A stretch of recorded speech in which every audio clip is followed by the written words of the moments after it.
I'm going to hand over now to Bob Jones, who most of us will know, and I'm really looking forward to his talk on mapping the medieval town Bristol in 1480. Over to you, Bob. Thank you. I'll now see if I can share. Yep.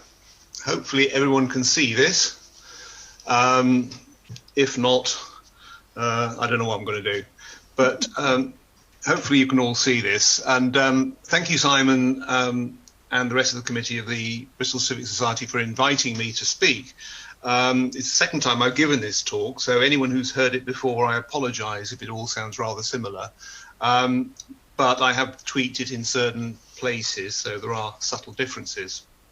The purpose of my talk is really to say why we produced this map in the first place and how we went about it without going into too much detail, and to explain very briefly the reasoning behind it, and to look at some of the new discoveries over the past 10 to 15 years in particular, but also a bit longer than that, which have given rise to the general need or the feeling that we needed to produce this map now. But before I start, I ought to say that I'm not the only one who worked on this. This was funded largely by the University of Bristol, who gave a very generous grant towards the whole thing. But it was also supported by various other bodies, the Bristol and Gloucestershire Archaeological Society, who gave generously, as did the Avon Local History Association and the Bristol Record Society, as well as various private donations. So we did get some good funding, which allowed all this to happen. It also, as I said, it wasn't just me. There were a number of people involved in the project board, which was meeting for about possibly over 2 years before this was produced. And the whole project team was led by Professor Helen Fulton of Bristol University and Professor Peter Fleming of the University of West of England, who really led the whole project along. And the project board consisted of Dr. Beth Worley from the University of Bristol, who was taken on as research assistant, really to sort of try and knit the whole thing together and to do a lot of the background research. Professor Roger Leach, whom some of you may well know from the University of Southampton, who contributed a great deal from his knowledge of Bristol houses and, of course, his published work on the subject. My former colleague, Pete Insole, who from Bristol City Council, who worked heavily on the mapping side of things. Rob Harding, who has done a lot of work on St James's Priory and has been doing his research into St James's Priory, but has also got a huge amount of knowledge about Bristol generally. And John Bryant, who used to work for Bristol and Region Archaeological Services. He's now retired. All the cartography and all the technical stuff was done by Giles Darks from the Historic Towns Trust, who published the whole thing, and he really knitted the whole thing together. He told us when we were going on too long in terms of word length, and really kept us in line. There was also important input from David Martin, Conservation Officer from Bristol City Council, as well as staff from Bristol Museums and Bristol Archives. And firstly, Simon asked me, and I forgot, to say something about myself. As he said, you probably all know who I am, but I used to be the city archaeologist for Bristol City Council for a number of years, over 20 years actually. So I got to see a lot of the really good stuff that was going on in Bristol during that time, particularly in the 1990s and 2000s.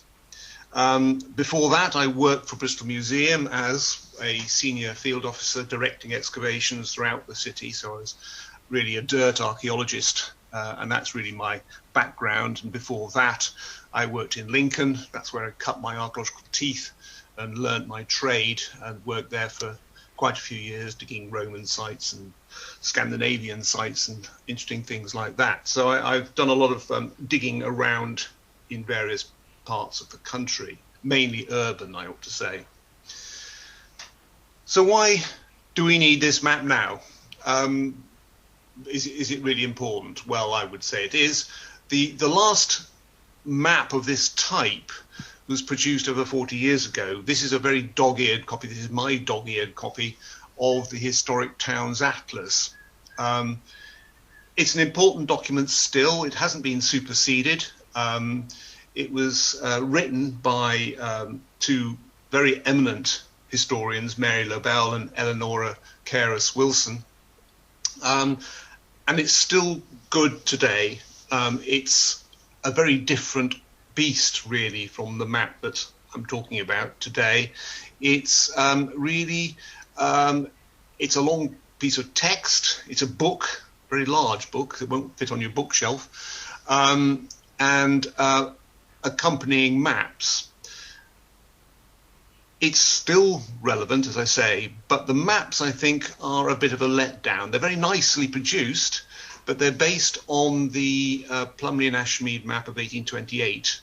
And the way they're produced is that they tend to give the false impression that the town was fully built up as it was in the early part of the 19th century, which is a false impression. So you don't really get that feel of old and new. It almost looks one and the same, which I think is a failing. But the text, I say, is good. It's a very solid piece of historic research, and it's still going to be useful in future research, and it's well referenced as well. So the reason we produced it now is several. I've got a couple of images here which I'm sure are very familiar to you all, but it's just to show how Bristol is a very difficult city to understand. When I first came to Bristol in the 1980s, I was continually getting lost. I couldn't find where anything was. It was a very difficult city to follow your way around. It wasn't logical in some ways. So I'd come out of the station, I wouldn't know whether to turn left or right, for example. It wasn't clear at all. And there are many reasons for this. One is successive development, and I've just shown these two sets of images where we've got Mary Laporte Street, which we now know is a pre-conquest street as a result of excavations in the 1960s, which demonstrated this. It's pre-conquest, it's a very early street, and you can see the top images show the street in the 1820s with the accompanying map, and the bottom, familiar to you all, I'm sure, the same view as it is now with St. Peter's Church in the background. Very, very different. And also, of course, this sort of thing happened. There was a lot of change in the city particularly from the 18th century onwards. From the 18th century, the transport planners of the day really got hold of things. They changed things around. They put new streets in. They took old streets out. So there's a lot of new development going on, even from that early date. In the 19th century, too, again, major replanning of the city was going on. And then this happened, of course, the Blitz, 1940. Large parts of the historic core of the city were flattened. And even where they weren't flattened, as in the case of the Dutch House, the corporation decided that they weren't going to keep it, so they took it down anyway. It could actually have been saved, I believe, but it was taken down in any case, which is obviously a massive shame. But it provided the impetus which was already there for a radical rethink of the city. And this was happening from before the war. We all know, of course, that the inner ring road was started in the 1930s, and a road was cut through Queen's Square as part of this move to encircle the city with a new road. And there's a wonderful quote by the then city engineer in 1943, so the war isn't even over yet, where he says, "The spirit of adventure is abroad in connection with post-war developments, and Bristol would not wish to be behind in this direction." In other words, he and others in the corporation are looking forward to a radical replanning of the city centre. And for all its ills, the Blitz provided that opportunity to rethink the way the city was was developed. The biggest example of that, of course, is the relocation of the shopping area to Broadmead, which was actually opposed by the traders who were previously trading in Castle Street and Mary Laporte Street and Wine Street. They didn't want to move, they wanted it rebuilt, but the decision was taken, for good or ill, to move everything to Broadmead. So we've got this major change in the city, and this has caused great confusion. It means that visitors think, when they come to Bristol, they think of the place as, well, it's 18th century, isn't it? Or it's Victorian. They go to the docks and they see a train puffing up and down the quayside in the summer, and they think, well, this is 19th century, 20th century. They don't really think of the place as a medieval city. And I think one of the things we want to try and emphasize in producing the map was the fact that it is a very important medieval city. In fact, I ought to call it medieval town, because it wasn't a city until 1542. So why did we choose 1480? What was the reason for this? We thought long and hard about this, and several people said we should have everything on the map. Everything of historic value should be on the map. That notion was quickly ruled out because, of course, it meant that the map would be huge. It would be incredibly dense. It'd be almost impossible to find anything out about anything in particular. And the gazetteer, which is meant to accompany it, would be a book. You couldn't do it. So we had to narrow our focus down to a particular period. And at that point, I ought to say, we lost a few members of the project board who were very much more post-medievalists, who said, well, I'm not going to be not having to do with this because it's really not my thing, which is a shame, but there we are. And we thought, well, maybe 1373 is a good date, because that's the date when Bristol was created a county, the first town outside London to be granted this privilege. That seemed a good idea, and that was our aim for quite a long time. And then we thought, well, why 1373? That actually creates some problems. So we came up with the idea of 1480, and that's a great date because it's got all the features of a medieval town before the major changes of the Reformation in the second quarter of the 16th century. And also we have the evidence of a remarkable account of Bristol by someone called William Worcester. And I'll say a little bit more about Worcester in a minute or two. But he's recording his visit to Bristol in August and September of 1480. So we've got a town in 1480, which is just before the Reformation, just before the removal of all the friaries and the monasteries that occurred in the 1530s and 1540s, before all the paraphernalia of religious observance have been removed. So things like the preaching crosses, the chantries, all of those are still in place. Also, it's the year before this wonderful and remarkable map was produced. This is from the Mayor of Bristol's calendar by Robert Rickard, who was the town clerk of Bristol at that time. And the calendar is part history, but also an account of civic procedures and customs. And an edited version of this was first produced in 1872, and that still remains the main version to use. But an updated version has been produced about 5 years ago by Peter Fleming, with illustrations and material previously omitted from the 19th century version. And this map is one of those illustrations in the Mayor's calendar. It's the earliest published map that we know of. It's a very interesting object. Probably has religious overtones or undercurrents. Think of the High Cross in the centre here. You've got the cruciform streets of High Street, Broad Street, Wine Street and Corn Street here, doing that cross shape. And interestingly, you've got the four town gates, which are still there. You've got St John's, Newgate, St Nicholas and St Leonard. And then you've got the town wall. Now, this is the original town wall. This, by 1479, most of it wouldn't have existed, but it was seen as symbolic of what a town should be. The four main gates, the cross in the centre, the cruciform streets, and the defensive circuit. So it's not a map you'd use to find your way around anywhere, but it's a symbol. And the other reason is, as I mentioned, the work of William Worcester.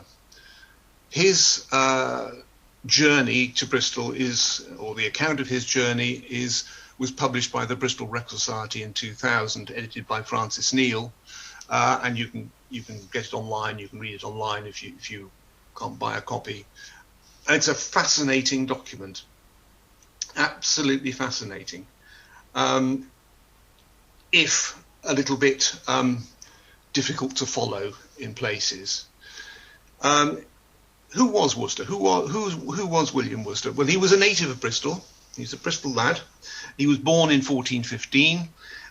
He was educated in Bristol. He went to school at the school in over the Newgate, and then from there he went up to Oxford.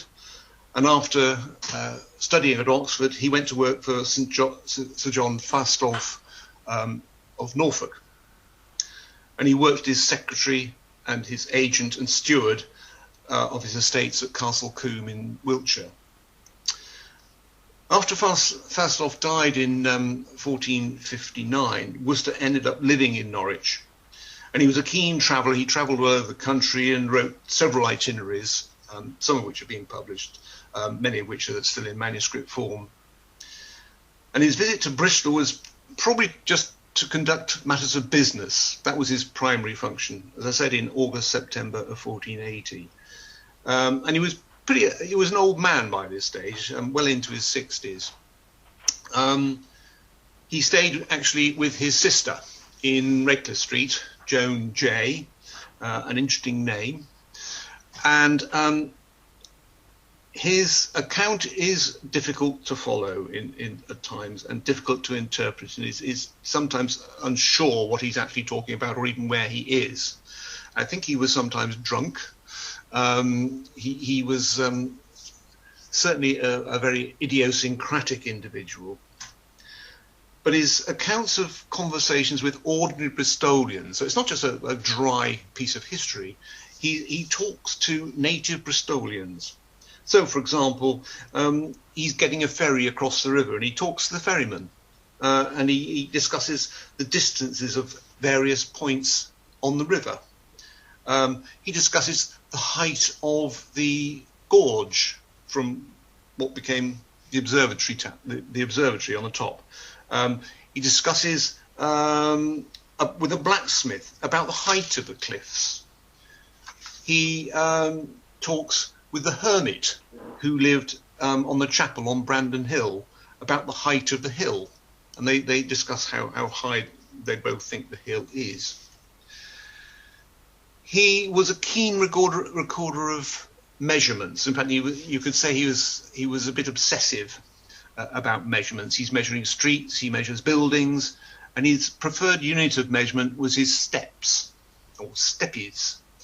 And the measure being the length of his own 2 feet when placed toe to toe, or heel to toe rather.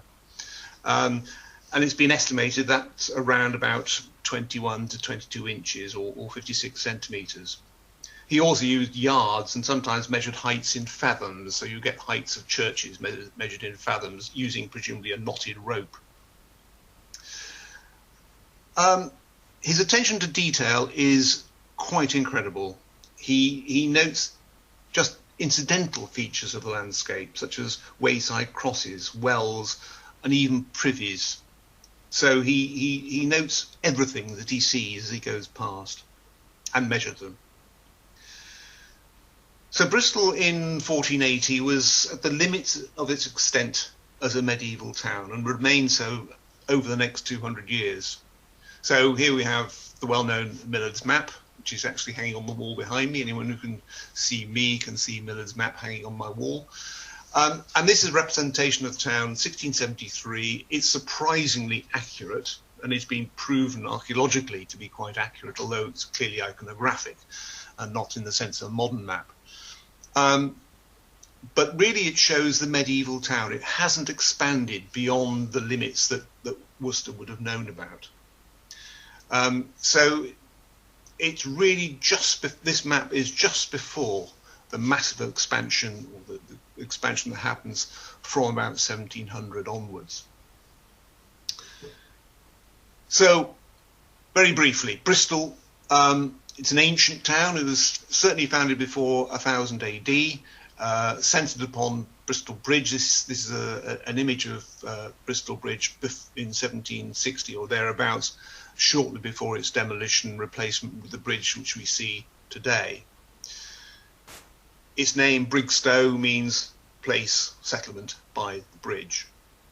There have been various theories put forward as the location of the original bridge, but I think the original bridge is where the bridge is now for various reasons.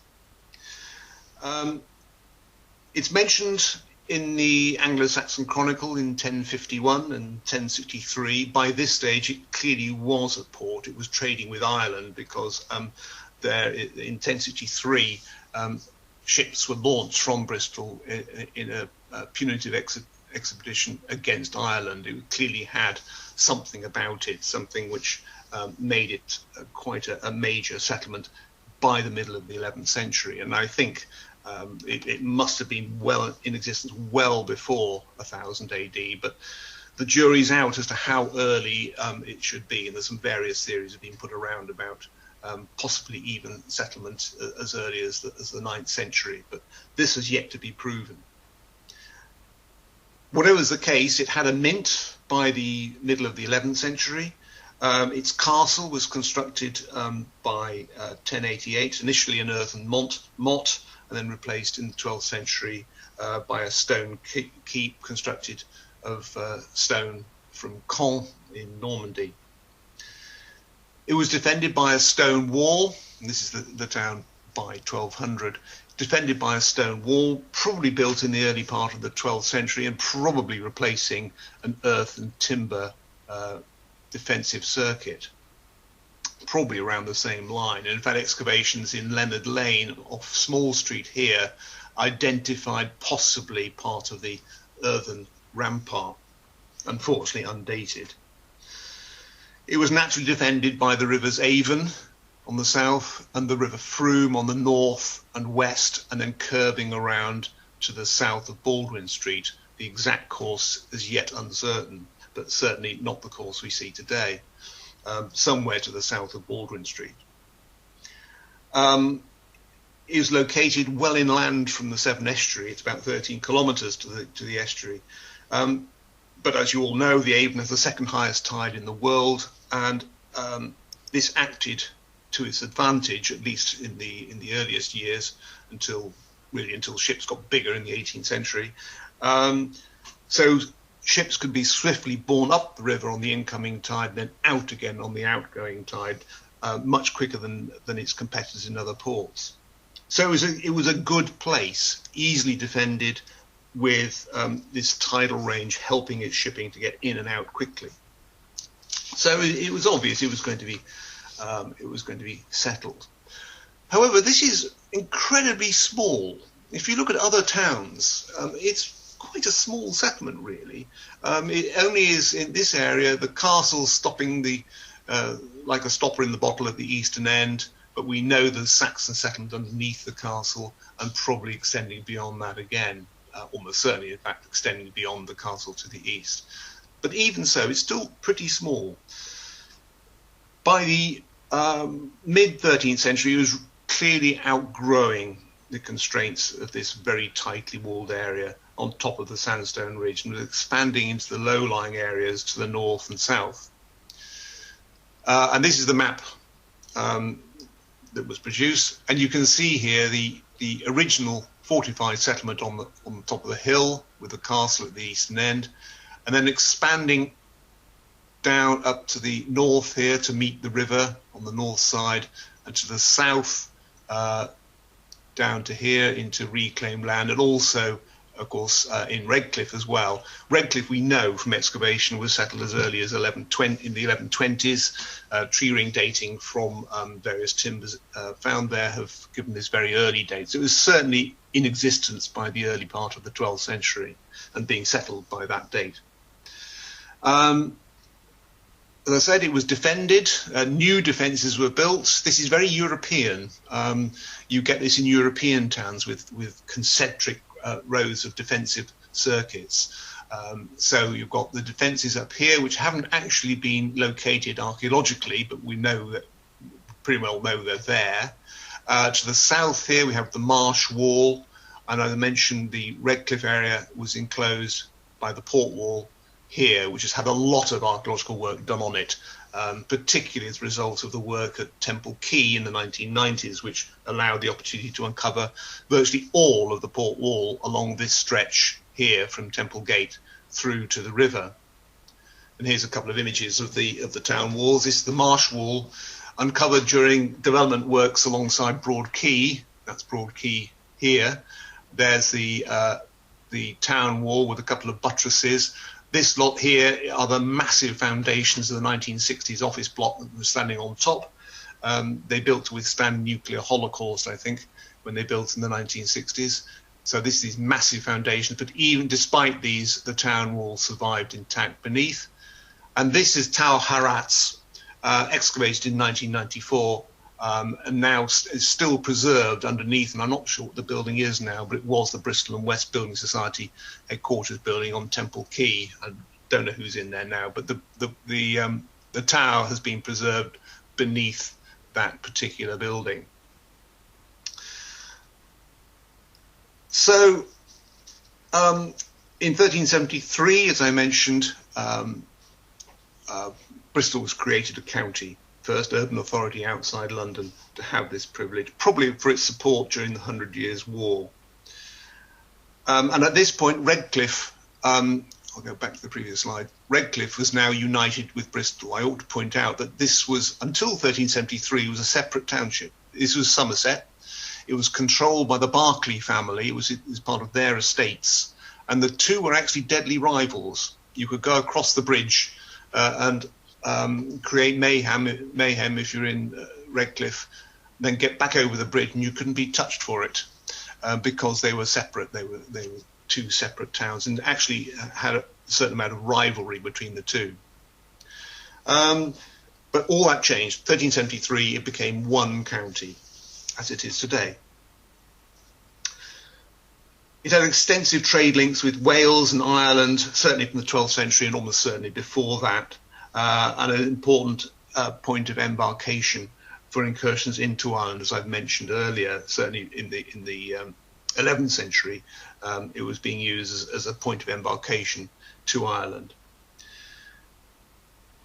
It had drawn much of its trade from the 12th century, from its extensive trade in wine, especially with the region of Gascony, which is under English control after the marriage of Henry II to Eleanor of Aquitaine. The loss of Gascony in 1453 in the 100 Years' War was a bitter blow, but Bristol quickly revived. In 1480, we see Bristol as again a major medieval town, beginning to look for new markets, exploring the fishing grounds around Iceland, for example, and financing explorations such as that by Robert Sterney, sailing to Levant, ill-fated expedition, I ought to say, and that of John Jay, who's actually related to William Worcester, interesting enough. He was probably his cousin.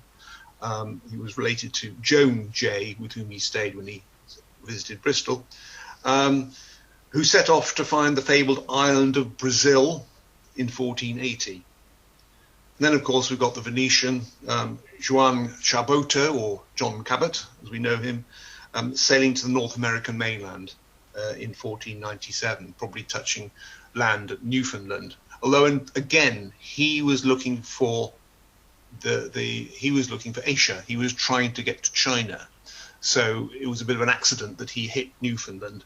But obviously a very happy accident.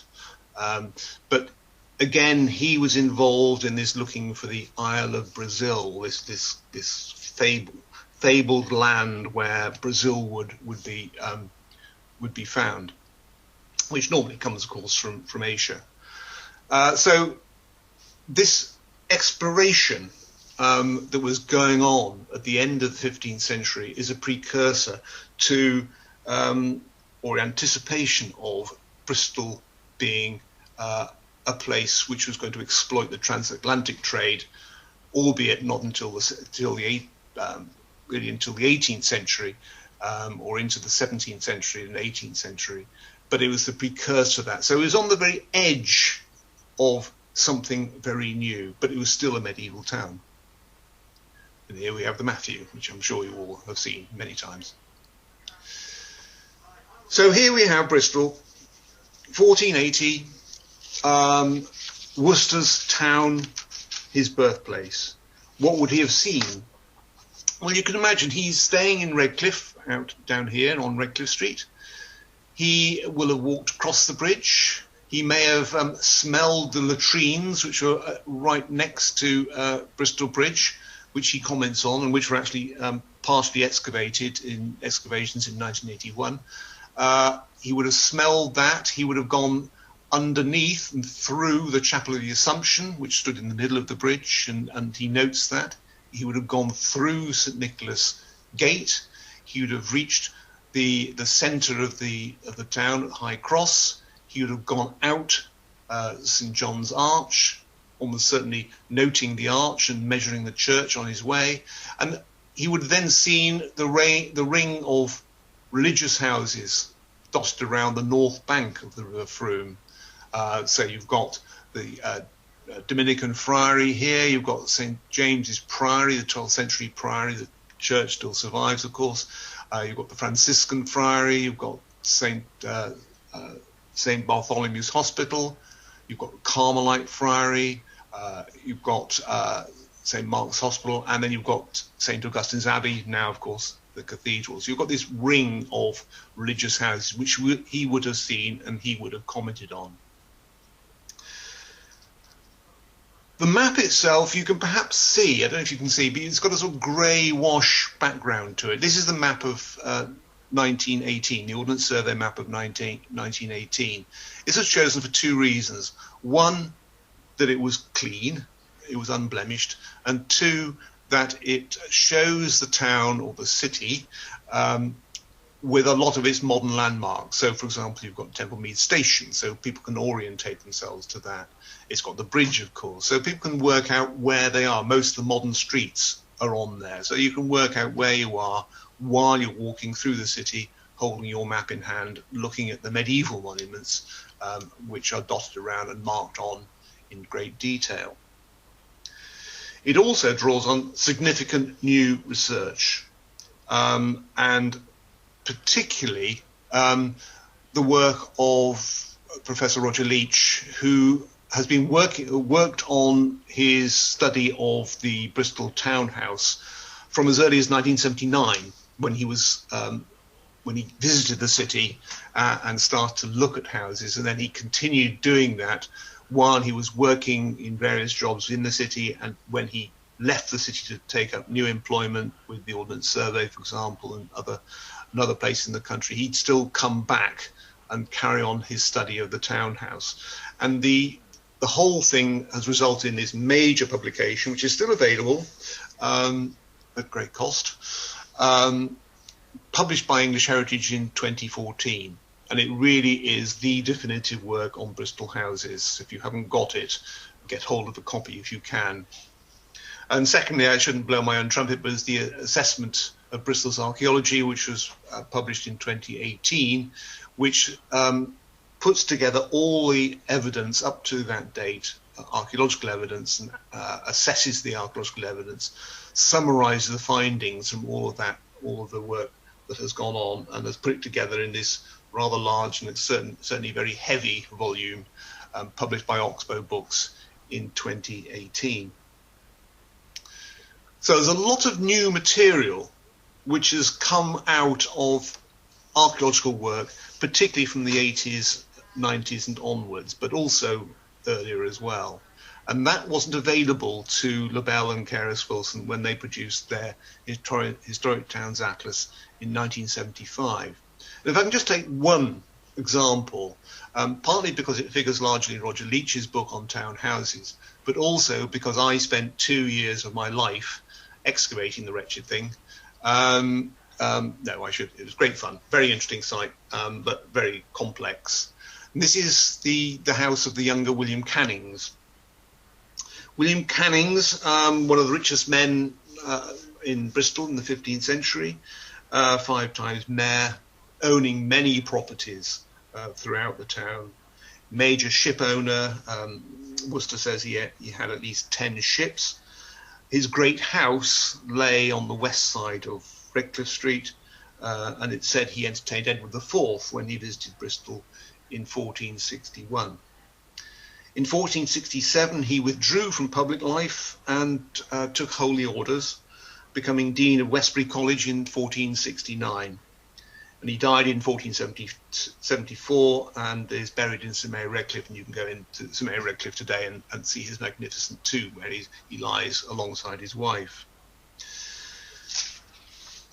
So what we're looking at, this is the hall, the great hall of Canning's house, as depicted in the Breckenridge collection in 1821. Notice the very fine arched braced roof. The same in the early 20th century, and note again the roof. This was demolished in 1937, which I still think is a huge shame. It didn't even make it to the Blitz. It was removed to make way for a car showroom in 1937, and the road was also widened, so the front part of the building was actually lopped off. A huge loss to Bristol, but there we are. Within the building was this 15th century tiled floor. This was actually removed in 1913 and then sold on, and is now within the British Museum collections. At the western end of the site, this is Redcliffe Backs here, and the WCA warehouse, now flats, just on the very right-hand edge of this slide. This is probably part of Canning's Great Tower. So this was a magnificent building. It had a hall with an arcade. The arcade is still there. The image from 1821 shows it as in its later use as a chapel, but it was certainly his hall, certainly for a time at least. You'd have gone through the hall into a private parlour, which is probably where the tiled floor was based. Was laid. We excavated part of it during the excavations in the 1980s, but most of it, as I say, has gone. And at the very western end was this great tower, which Worcester described as having 4 bay windows, presumably facing out onto the contemporary river frontage. So it's very much like the sort of merchant prince buildings you'd find in somewhere like Bruges or Genoa or Venice, and these places would be very familiar to Cannings and his contemporaries, who were very European in their outlook. The house, of course, built on much earlier archaeology. It was a series of tenements going right back to the 12th century. The earliest evidence from there was a very simple timber revetment. You can see just sort of here, clearly wattle work and timbers, very close to Redcliffe Street. Redcliffe Street was actually a riverside street. Most of the land to the west of Redcliffe Street is reclaimed land, and I'll say a little bit more about that in a second. It was then developed. A later waterfront was constructed. The land was pushed back by dumping rubbish into the river. The land was pushed back, and you've got a river frontage here with a slipway connecting the land to the contemporary riverfront down here. And then it was pushed back even further. This is the arcade, or the 15th century arcade, which was uncovered behind concrete blockwork and plaster that was hacked off very early on in the excavation. So you'd walk through from the street through to his great tower at the back by the 15th century. All of this is in the suburb of Redcliffe, which has seen a lot of archaeological work over the last 20, 25, 30 years as a result of major development, which is still, of course, carrying on. In the centre, you've still got the cranes of the most recent development phase carrying on. Here's Canning's house on the west side of Redcliffe Street going out to the river. The river frontage was almost up against Redcliffe Street in the 12th century. And the whole area is sitting on alluvial clay, low-lying alluvial clay. In fact, archaeological work has suggested the river has been pushed back gradually over millennia to its present course, but it may actually have been roughly through here. This is very low-lying here, and it's probably why the port wall was constructed through here and its associated ditch, because it would have flooded easily. Water would not be very far below the surface.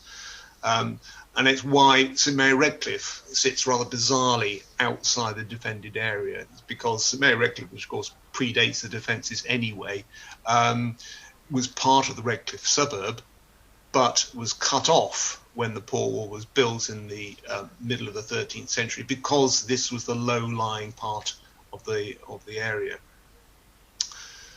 So this is all very wet, soggy stuff. For an archaeologist, it's like liquid gold. It preserves things to a wonderful degree, and as a result we're getting a whole load of new evidence, which is another reason why the map needs to be produced now, because this evidence has come to the fore relatively recently. So we have things like this. This is Courage Brewery site, one of the biggest excavations ever been carried out in Bristol, bar none.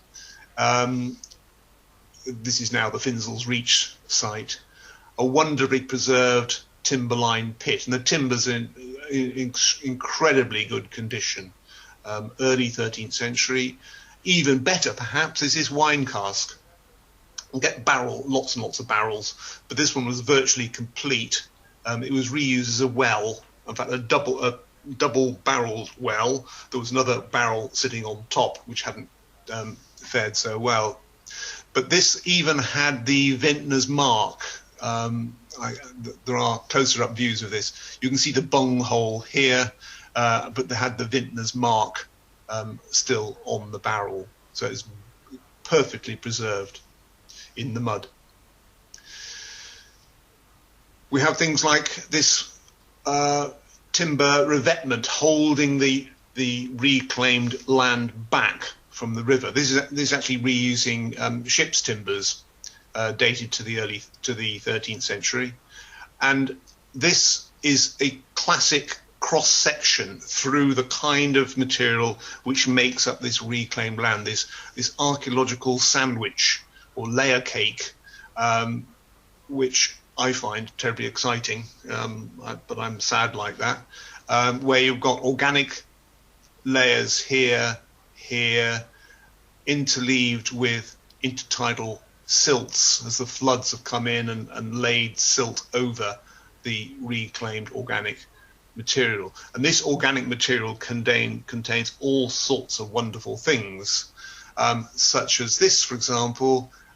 Here you've got, I hope you can see from this slide, this sort of dull purpley red fibrous material here. This is actually madder root, and here's an example of madder here, which gives a wonderful rich red dye and was used extensively in dyeing in medieval dye works.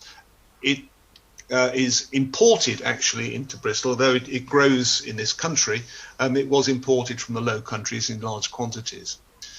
And just across the road from this, on a more recent excavation, there's this tank or stone-lined cistern, and again you can possibly see this dull, rusty red, purpley red material at the bottom. That again is decayed madder. In this case, it was just being dumped in there when it had been used, and almost certainly was part of a dye works on this site. And just across the road, they were dumping what they didn't want into the river, reclaiming the land. As a result of all this material, we're getting a lot of new evidence about the kind of trades that were going on.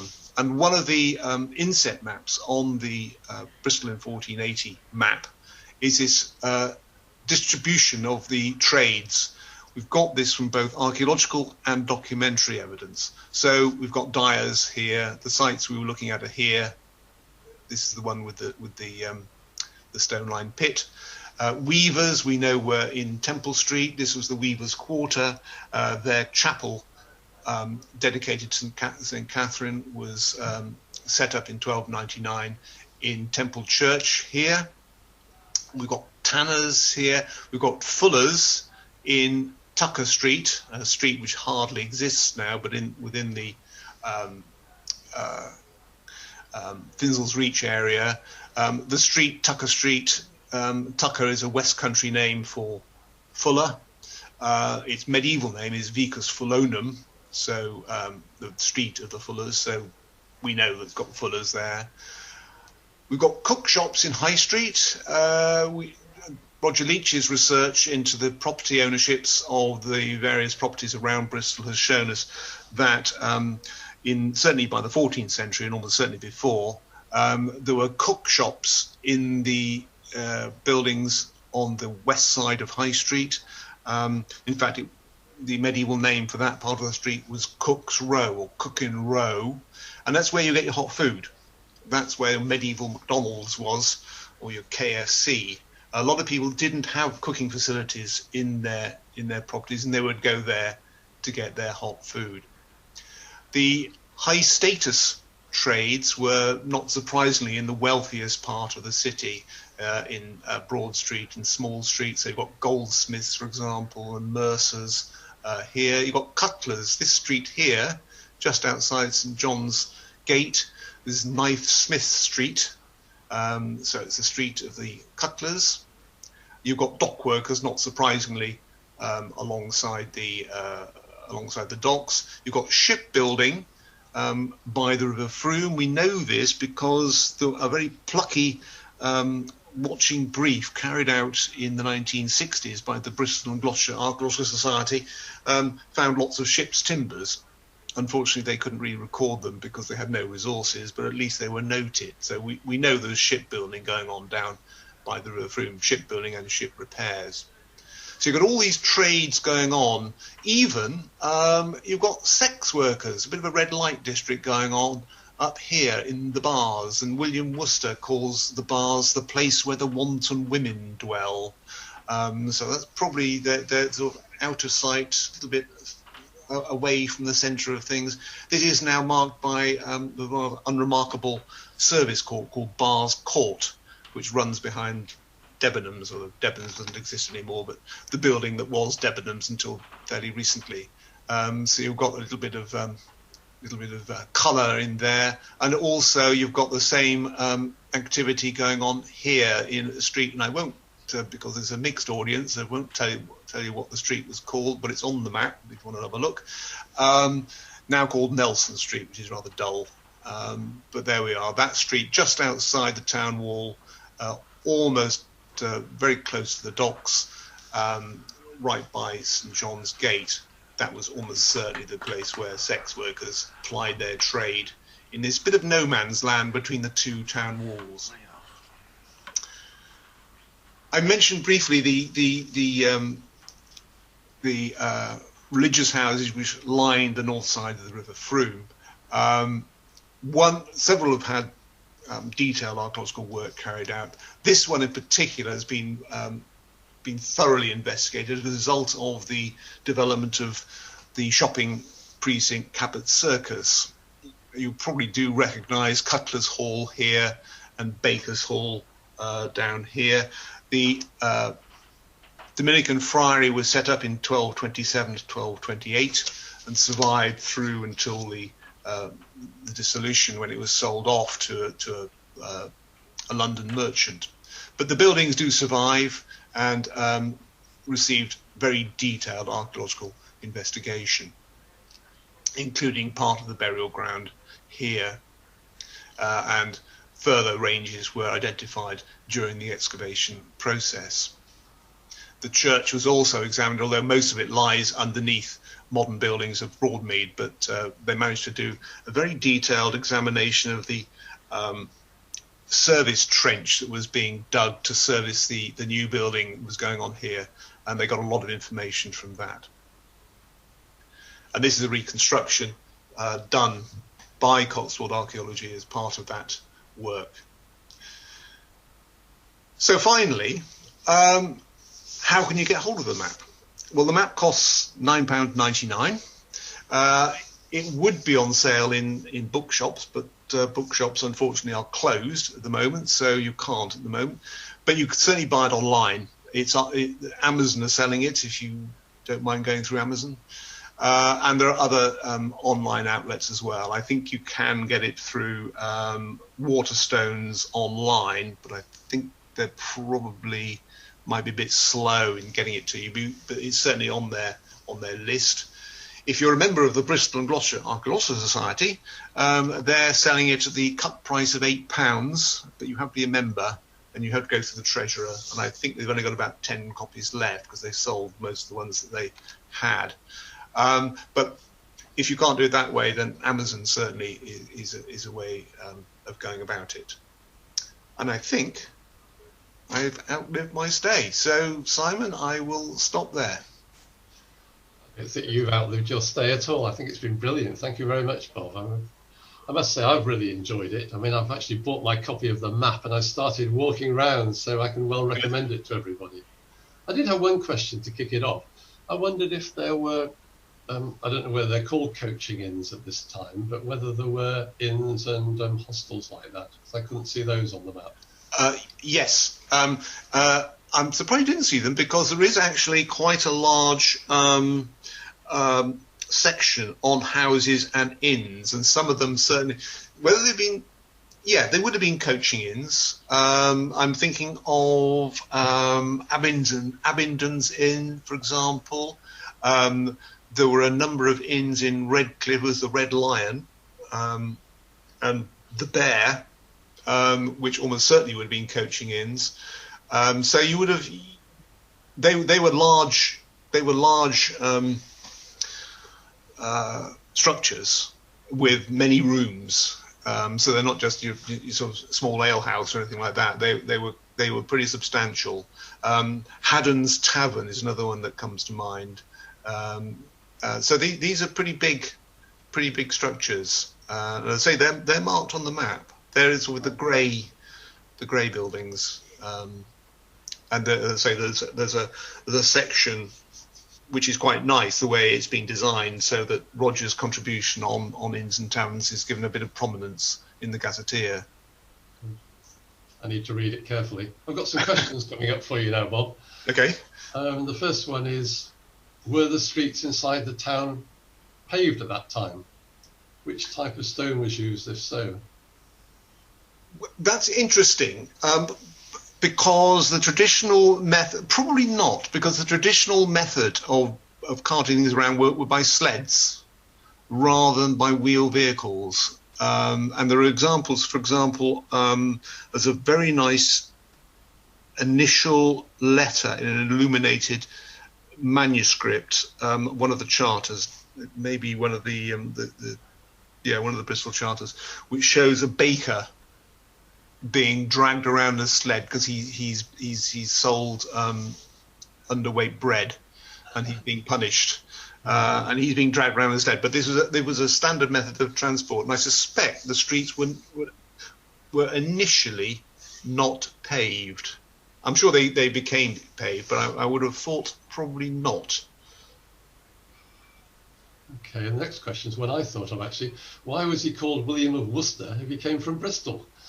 Well, he's not William of Worcester, he's William Worcester.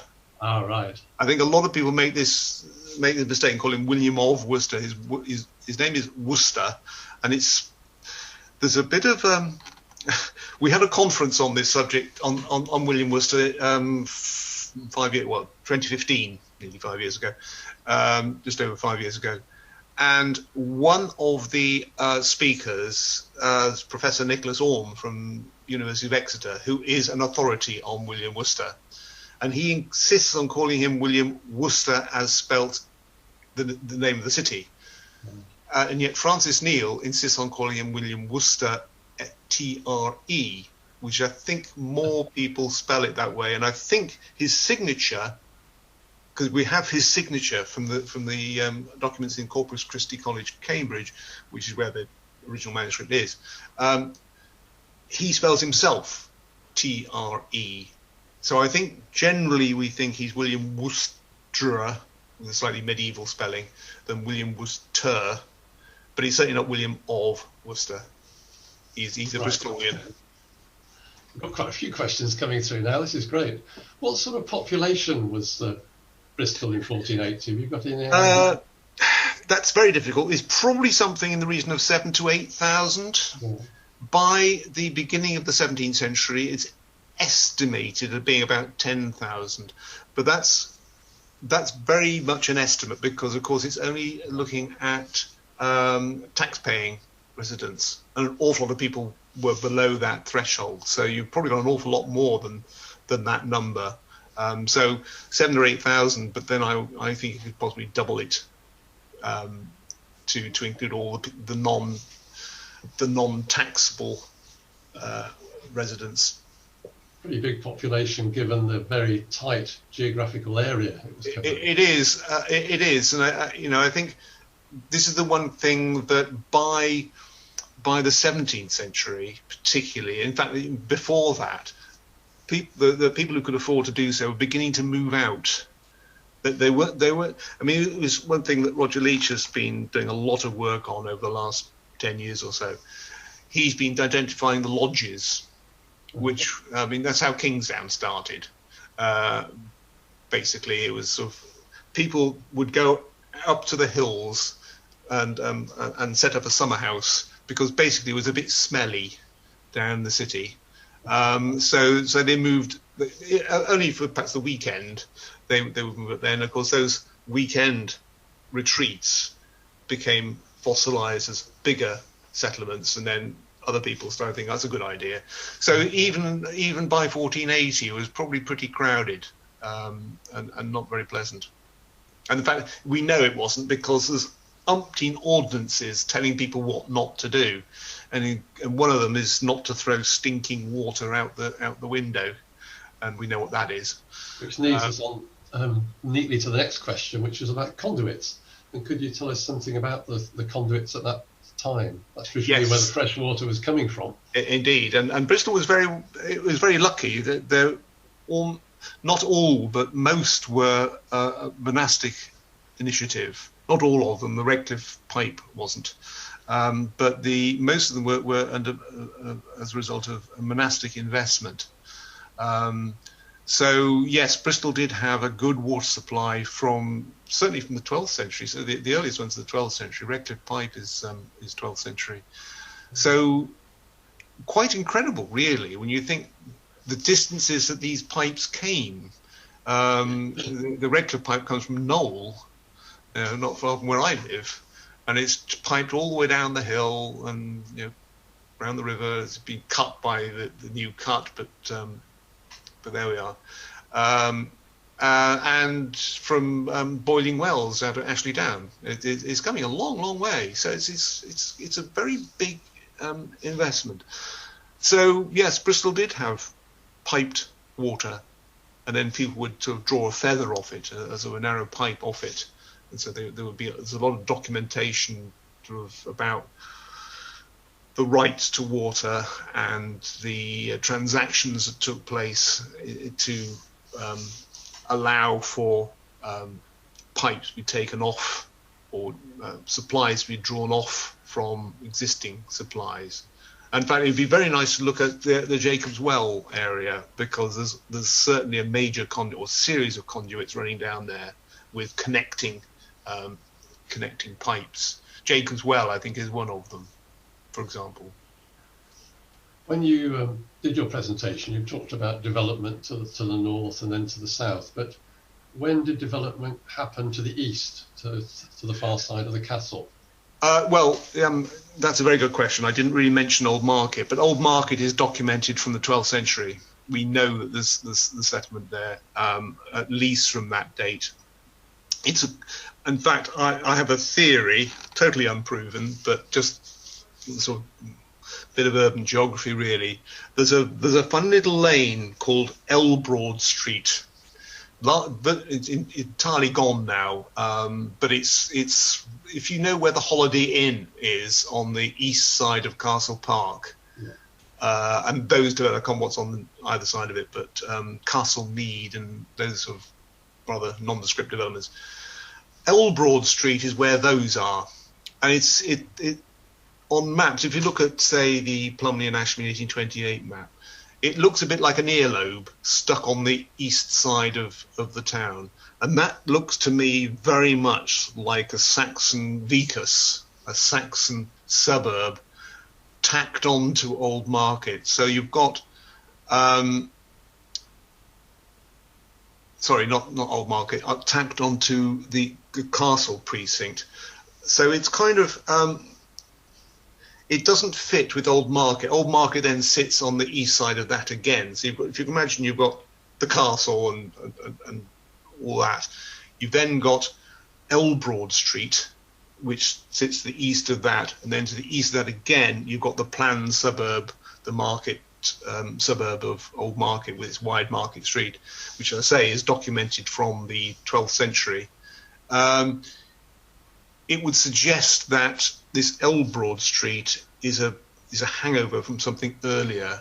And I mentioned that the Saxon settlement, we know that there's Saxon settlement underneath the castle. Mike Ponsford in the late 1960s excavated there and got Saxon levels underneath the castle. So we know there's Saxons all over there, late Saxon period all over there. Then you've got Elbroad Street, which I think is this vicus. And then you've got Old Market established by the 12th century. So you've got this sort of pattern of development going along. And then we know, of course, Old Market was enclosed by an earthen ditch, which has been now exposed in excavations out at Old Market. And Lawford's Gate, of course, defends it at the eastern end. Oh, a funny one here. In Millard's map, what are the animals in the river? Interesting. I think it's stylistic, artistic license. They look a bit like seals, I think, some of them. I don't know, but they do look a bit seal-like. What's the evidence for, I'm not sure how you pronounce this, cordwainers? Mainly documentary evidence. They're high status leather workers, the leather coming from Cordoba. So it's certainly the Cordwainers Hall is thought to be in Mary Laporte Street. So and also there's a very nice Breckenridge illustration of Mary Laporte Street. It might have been the one that was in my presentation. I can't remember, but there's several, and it shows shoes hanging on the outside. So clearly, people who can read knew that it was a shoemaker's. But there are there's archaeological evidence for leather working, but we had to be careful to distinguish between cordwainers, which is high quality leather work, and cobblers, who are literally cobbling together old bits of leather and mending things. So there are differences there. One of the Redcliffe sites had large quantities of leather offcuts. So I think we've probably got a cobbling going on there rather than cordwainer. So the cordwaining is, I think, more of a documentary source. Okay, thank you. Got one here. Does Robert Sturmey deserve more recognition, as he's almost unknown? Yeah, he does actually. He died on his on his voyage, but he was a major merchant. He is recognised. He's a forgotten person by any means, but he didn't live long enough into old age, unfortunately. But yeah, he was one of a number of very prominent merchants at that time who were very much, risking all in their exploration. This is a very interesting period, as I mentioned. Bristol is sort of beginning to outgrow itself. it's had its traditional markets with Spain, originally with France, but that stopped with the 100 Years' War, and then exploring new markets, Iceland, particularly in the 15th century, and then the Atlantic. The idea of branching out to the Atlantic is a new one, and Sturmey was very much up there with this spirit of entrepreneurial daring do. In 1480, was Bristol one of the biggest UK cities then? Yes. Yes. Interestingly, I had a discussion with an old friend of mine who was the archaeologist for Norwich, and he actually did a critical review of the book, the assessment volume. I sent it to him for his comments, and he said, "Well, this is great. It's lovely, but Norwich was bigger than Bristol." So there's a bit of rivalry. Depends who you listen to. It was certainly one of, if it was not the second city, it was certainly third or fourth. I've got lots of people saying how much they've enjoyed your talk, Bob, and I've got one final question, which is, when was the River Frome moved from its original course to its current route? And I didn't mention this, and I should have done. It was a major omission on my part. 1240 to 1247, and this was, we talk about the new cut as being an amazing piece of engineering, which of course it is. But moving a river from one course to another in the middle of the 13th century, when you don't have any of the sort of the power tools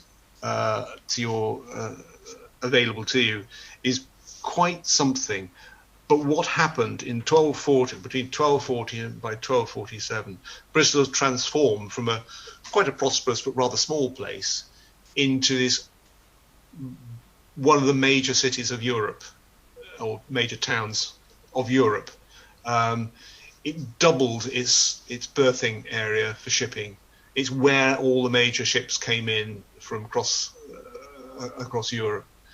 They would come up the Frome, or up the Avon and up the Frome, and dock at the quay head near St Stephen's Church. And it really was a game changer. It was a massive piece of work.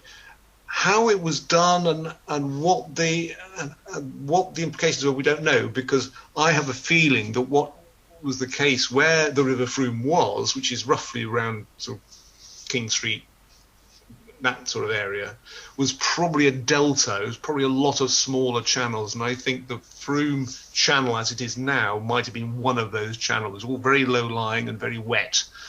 And we've had some geoarchaeological studies done which suggest that it was very deep alluvial silts there, which may have just been another one of many river channels. Which is why St Augustine sold it so easily, because it was useless to them. It kept flooding all the time, so they gave up the land to the corporation quite readily. One final question for you, which is, this is from David Bruce saying, you mentioned the importance of 1373 as year of the county. Yeah. And of course, in 2023, that will be 650 years on. Can we challenge you to say what sort of celebrations you think ought to take place then? Wow. Wow. What sort of celebrations? Hopefully COVID will be over by then. I hope so. I don't think you can do it by Zoom. What sort of celebrations? That's a nice question. I think it would be wonderful to celebrate Bristol's long history. I mean, I think we rather missed the boat. I mean, I said that Bristol was founded in 1000 AD. I think that's kind of probably a bit too late, but it would have been quite nice in 2000 to say we've been around for 1,000 years, and it wasn't really noted very much. I suppose we were busy celebrating the millennium, but 2023, I think it'd be good to have a lot of celebrations of Bristol's past, perhaps also celebrations of what Bristol could be. So it could be a mingling of two things, of looking back and looking forwards. I like to think we always look forwards as well as just looking backwards. And perhaps reflecting on some of the great achievements of Bristol since 1373. I mean, 1240 was pre-1373, admittedly, but things like the new cut is pretty good. So yeah, I mean, it's a big question. Probably an answer. I think an awful lot of very wiser people than me had to come up with some ideas. We've got to the end of nearly all of the points now, Bob. I mean, I'd like to thank you very much. It's probably a very appreciative audience. So many comments going through on chat. Thanking you very much for it. I know when I first spoke to you, you said not many people would turn up because you've done it before. But well, yeah, I don't know if I've had many people who've heard it before, but there we are. It's a very record-breaking audience for us. So thank you very much. We can't really give you a round of applause on Zoom, but you can have an imaginary round of applause from us all. And thank you very much for giving up your time. It's all right. Thank you very much for the audience. And good night, everybody. Good night.